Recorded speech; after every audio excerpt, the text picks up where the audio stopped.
నమస్తే. జై మార్కండేయ, జై పద్మశాలి. ఈరోజు మార్చి 15, 2026. ఈరోజు మీ అందరి ముందుకు వచ్చి ఈ వీడియో చేయడానికి కారణం ఏంటంటే, మనం గత 15 రోజుల క్రితం 1 మార్చి 2026 నాడు మన భారతదేశంలోనే మొట్టమొదటి పద్మశాలికి సంబంధించిన రాజకీయ పార్టీ PRPని ప్రారంభించుకోవడం జరిగినందుకు మన పద్మశాలి సోదరులందరికీ ధన్యవాదాలు, కృతజ్ఞతలు తెలియజేస్తూ, మన పద్మశాలి రాజ్యాధికార పార్టీ కులానికి సంబంధించిన పార్టీ కావచ్చు, కానీ మనది జాతీయ స్థాయిలో రిజిస్టర్ కాబోతున్న పార్టీ అని. మన పార్టీ 7 రాష్ట్రాలలో గుజరాత్, మహారాష్ట్ర, కర్ణాటక, తెలంగాణ, ఆంధ్రప్రదేశ్, తమిళనాడు, కేరళ రాష్ట్రాల్లో ప్రాతినిధ్యం వహించాలని కోరుకుంటూ,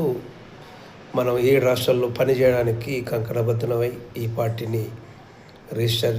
నమోదు చేసుకొని రిజిస్టర్ చేయడానికి ప్రయత్నం చేస్తున్న ఈ శుభతరుణంలో మనందరికీ ఆత్మగౌరవం కోసం, మన కులం యొక్క గౌరవాన్ని, మన ప్రాతినిధ్యాన్ని, మన జాతి యొక్క అస్తిత్వాన్ని పెంచడానికి, కాపాడడానికి చేస్తున్న పని మన PRP పద్మశాలి రాజ్యాధికార పార్టీ. మనం ఏ కులానికి, ఏ కుల సమైక్యకు సంబంధం లేకుండా మనది స్వతంత్రంగా పనిచేస్తుందని, ఆ విధంగా మన కులానికి సంబంధించిన సమస్యలకే, కులానికి సంబంధించిన వ్యక్తులకు ప్రాధాన్యం ఇస్తుందని, మన కుల వృత్తులలో, మన జీవన ఉపాధిలో, మన ఆకలి చావుల్లో ఎవరైతే బాధపడి చనిపోయారో, ఆకలి చావుల ద్వారా వాళ్ళందరికీ బాధ్యతలుగా వాళ్ళ కుటుంబాలకు రేపు మళ్ళీ మన ఉన్న మిగతా కులంలోని ఏ కుటుంబానికి సమస్య రాకుండా ఉండడానికి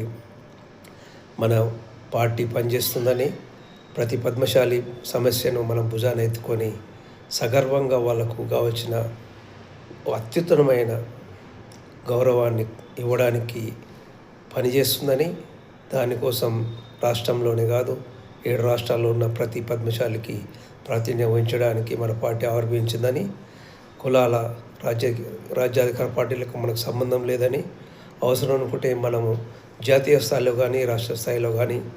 ప్రధానమైన పార్టీలతో పొత్తు పెట్టుకొని మన కులాలకు సంబంధించిన